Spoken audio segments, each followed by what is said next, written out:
Thank you, Bill.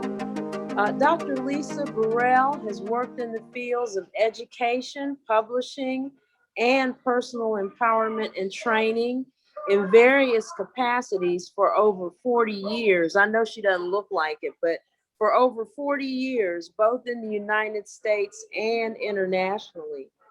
At the university level, she worked several years at the University of Houston, downtown in management, marketing, and business administration, in the College of Business, teaching business communications and introduction to information processing.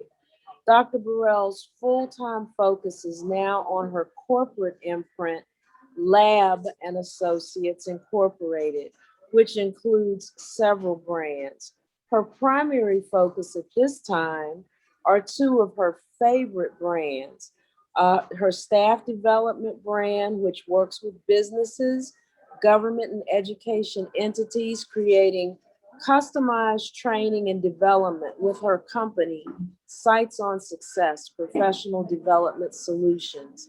The company is registered with the Texas Education Agency, as well as with agencies in other states. Dr. Burrell is also an active member of Toastmasters International District 56, and she is currently serving her third full term as Vice President of Education in her home district. And she encourages everyone who wants to strengthen their skills and themselves to visit a few clubs. Dr. Burrell is going to speak with Rotary today about the inclusive workplace, which she advocates with her company, Worker to Work Employment Services, a brand that assists individuals with disabilities to acquire meaningful integrated employment.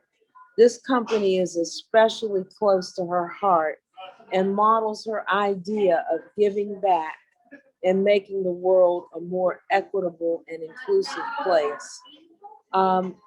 Okay, I see that her PowerPoint is up, so she's going to do a screen share, and we welcome Dr. Burrell to the virtual stage. Thank you very much. Thank you, Dr. Dunn. Your check will be in the mail for that wonderful introduction. Okay, thank you. How many of you walk into a room and you look around for familiar faces? How many of you, if you don't see a familiar face, you look to see if someone has a smile or look friendly or they look somewhat like you? Yeah. That is not uncommon. That's often referred to as human nature. But to get that inclusive workplace, we've got to step outside of those kinds of thoughts. Look at the beautiful babies. They come in the world, they don't care about anything other than being fed, being loved, being kept clean, and things along that line. But as they grow and as we teach them, they start to get inhibitions. By the time they are youth, ready to go to middle school, high school, and college, they have changed tremendously. Many times the parents are like, I can't wait until you have your own young people so you can see what I went through. We know that at some point, most people go to work. And keeping that in mind, we want to make sure that we foster workplaces that are inclusive. And for a workplace to be inclusive, it's got to have a wide cadre. of people and personalities, different ages, different sexual orientations, genders, languages, people who've been in the military, people who haven't, different cultures, different races, different abilities and disabilities, different educations, different religions, different values and beliefs that are embraced because we value all types of people and all types of differences. That inclusive workplace could be a utopia. But the diverse employees have to feel valued. They have to feel welcomed. They have to be integrated into the fabric of the company. And they have to be included in workforce processes within the organization instead of being made to feel isolated. I have heard far too many people say, oh yeah, they have people with disabilities, but they don't listen to us. Oh yeah, they have people who are Muslim, but they don't care what we think. People have to be heard, and their viewpoints have to be valued and taken seriously. I know I have been surprised many a time when I have gotten some productive feedback from the person in the room I would have thought wouldn't have said a word or wouldn't have known very much about a topic. There is so much value that we sometimes are not aware of.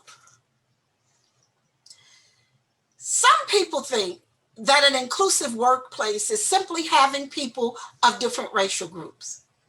Diversity is good in the workforce, and younger people, older people, they can learn from each other. People from different cultures can learn from each other, from different parts of the world. People who have physical abilities and disabilities, religions and genders, all of that is a part of diversity. But just to have them in the room where it's happening and not listen to them, that's not an inclusive workplace. For example, if you look at my graphics, you have a young lady who practices some form of the Muslim religion. You have a gentleman that is extremely tall. You have a lady who has an emotional support dog. Unless she is put next to someone who has a dog allergy, she could probably do a great job in a wide variety of environments.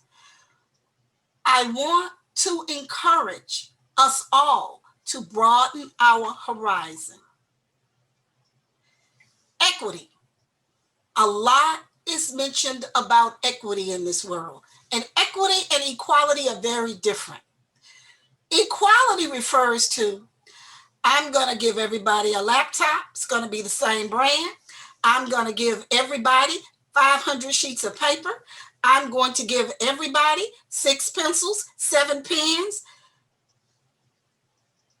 But if I have a learning disability, you've given me equal materials, but perhaps I need a device to help me hear.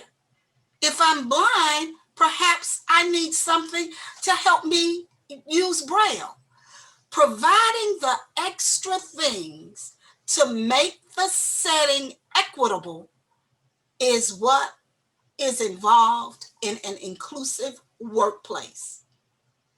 If you look at the graphic, they all have boxes.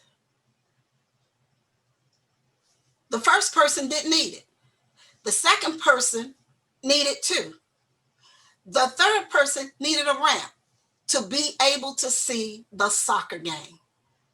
So please make sure you understand that equity is what provides access. Legally, most of us are familiar with the Civil Rights Act of 1964. It made discrimination based on race, religion, sex, national origin, and other characteristics illegal, and later sexual orientation was added. Many a lawsuit related to housing and some other things have occurred because of the Civil Rights Act of 1964. But in the workplace, the Americans with Disabilities Act came into play because the civil rights laws were not broad enough. This is a type of civil rights law, but it prohibits discrimination based on disability. Any company that has 15 or more employees have to provide a reasonable accommodation to an employee with a disability. That means things such as ramps, things such as bathrooms, wide areas so that they can move a wheelchair around if they need, and some other things. And in public accommodations for cities and states, these things should be the norm. Now, I want you to look at that middle graphic. Not all disabilities are visible. Upwards of 90% of the disabilities that exist are not things that you can see. You could see if someone was blind. They probably have some adaptive device so that you'll know. If someone is using a wheelchair, you know that they are temporarily or permanently disabled. But what about some of these other things?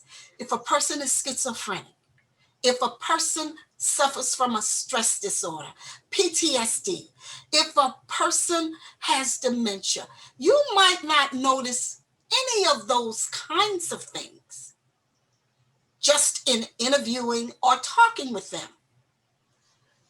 But these are still defined as disabilities. And if the employee can do the great preponderance of a job, if you find this out after you have hired them, you can't just say you're fired. They have lots of rights.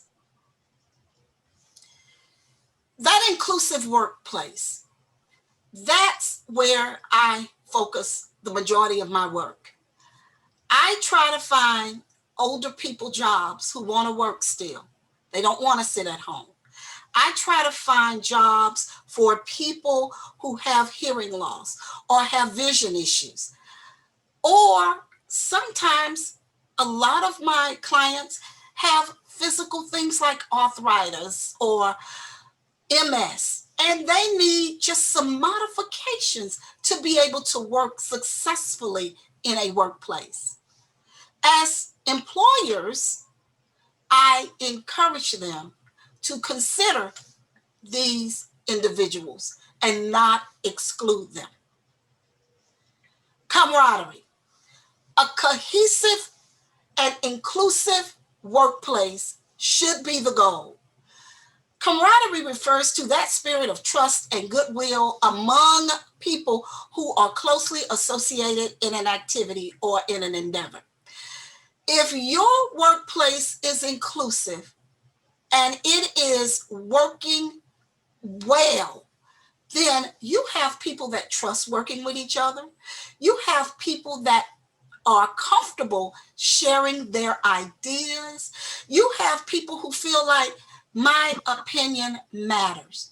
If they are put in a group, they're not going to come back later and say, "Ooh, I don't want to work with that person. Ooh, could you put me somewhere else? Ooh, they are lazy." A workplace that has camaraderie, people know how to pull the best out of each other. I remember back to my school teacher days. When I formed groups, I would have one student in that group that was a really good reader. I have one student in that group who was really talented artistically. I would have one person who could do that math and could problem solve.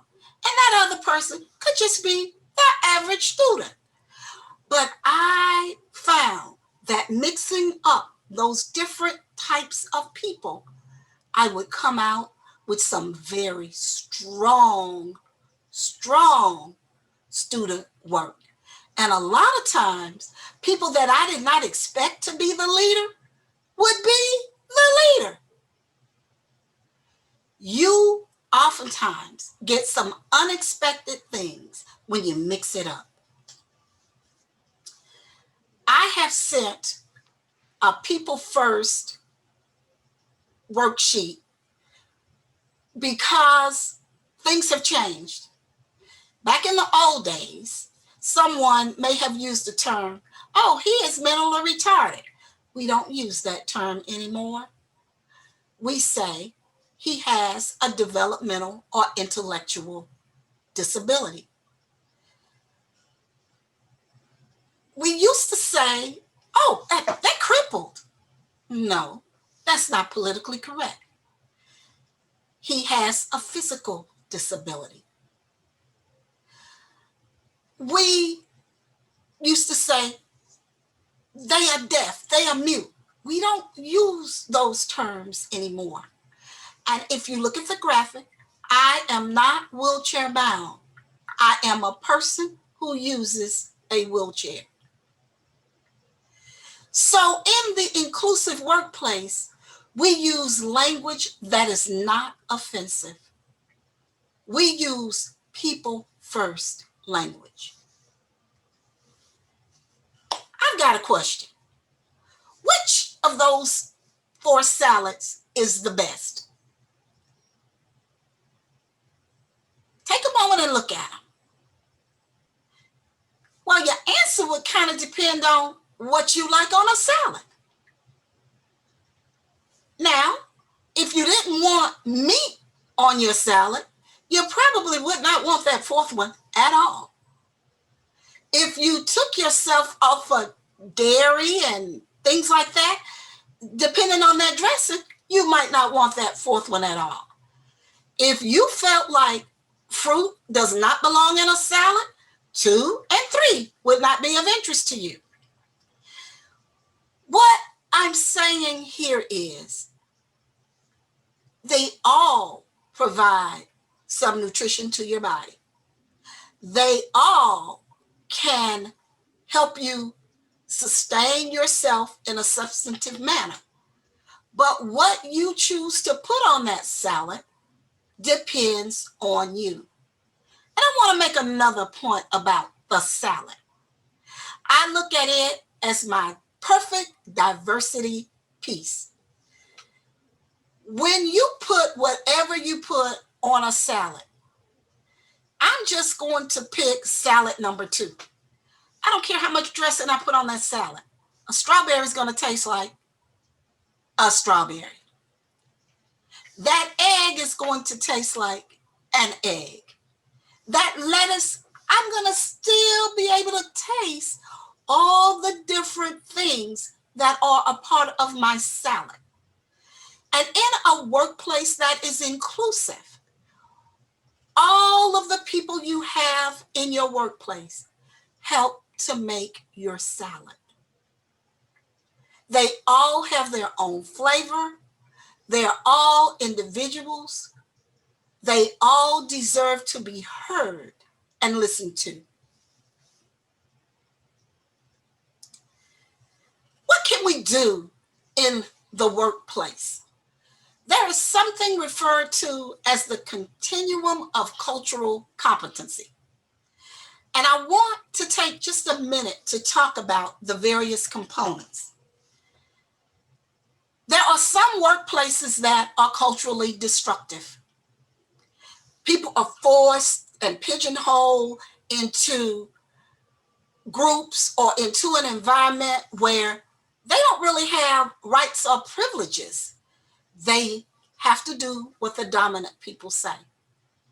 There are places that are culturally incapacitated, where people make jokes and racism and stereotypes and things like that are still the norm. There are workplaces that are culturally blind. To be culturally blind means you kind of treat everyone equal, not realizing that their problems in the situation may require something different. You just ignore situations. And then there's something called cultural precompetence. It's where you start to realize you've got issues, you start to explore those issues, and you start to assess things. Now, what you do next is very important, because in the AA mantra, you've got to know you've got a problem before you can start to work on that problem. Cultural competence. A culturally competent workplace is a workplace where people recognize that individual differences occur, they talk about them, they work within them, and they do their hiring in a culturally unbiased manner. And the staff is culturally unbiased. And then cultural proficiency. That's that inclusive workplace where you implement changes regularly to improve the services that you are doing, and that you are allowing people to be their best selves. What can you do? You've got to be aware. Prejudice exists. You've got to be aware. People are going to have different values. There are going to be perceptions and misconceptions about other groups. You've got to talk about it. You've got to work it out. You've got to increase your knowledge.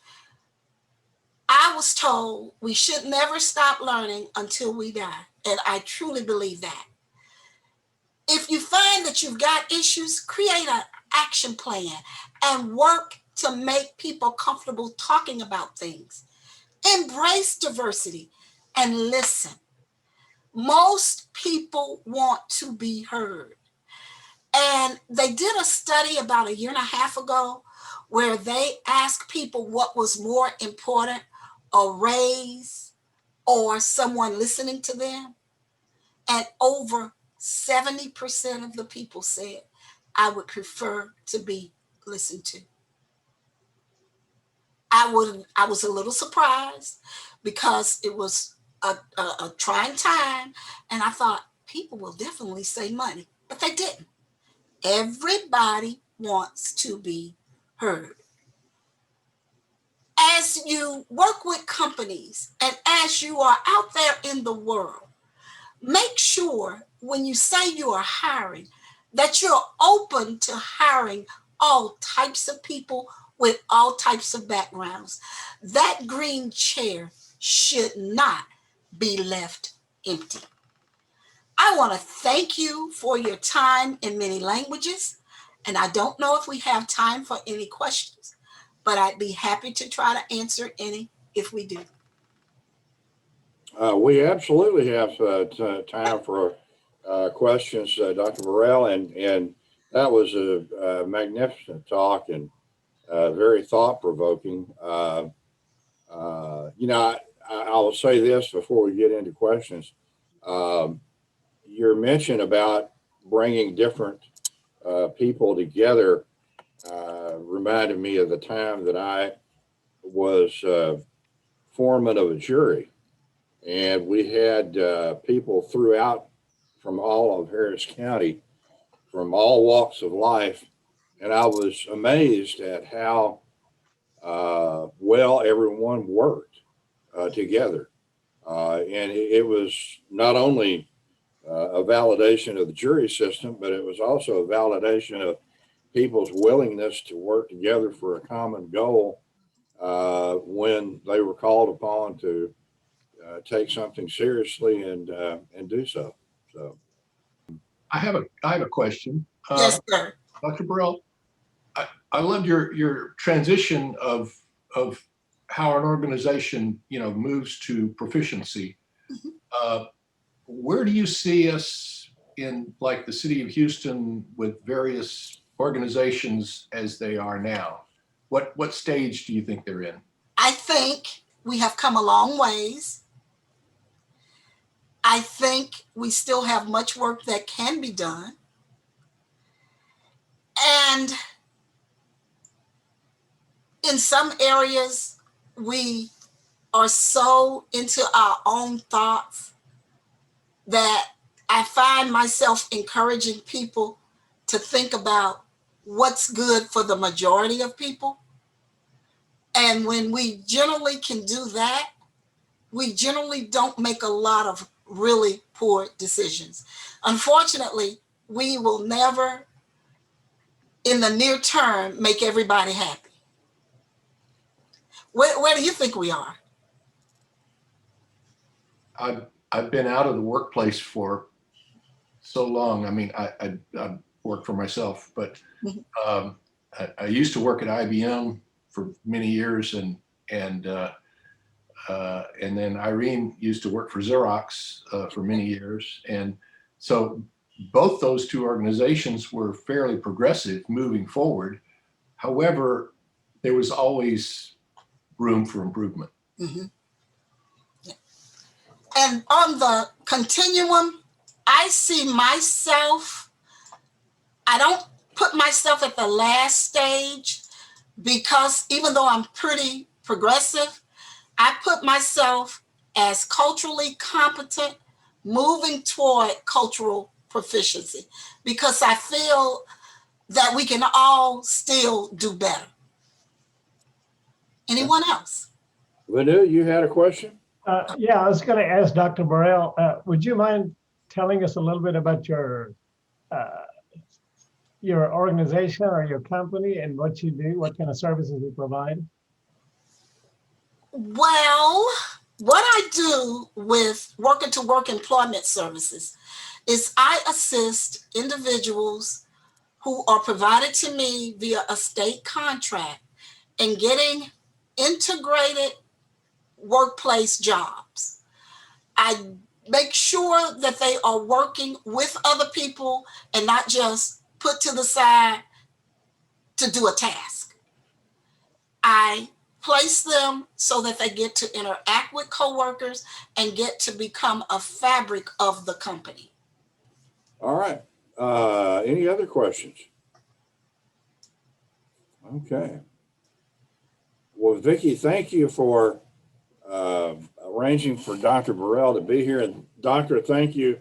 I know we had a couple of instances where scheduling caused a delay, but I'm delighted that the third time was the charm. So Thank you. It's been great having you here, and it was very, very insightful and very, very interesting. So I hope you'll come back and see us with Vicki, or just come on your own anytime. So Thank you. You're always welcome. Thank you. Glad to And have thank you for having me. Well, it's our pleasure. Thank you.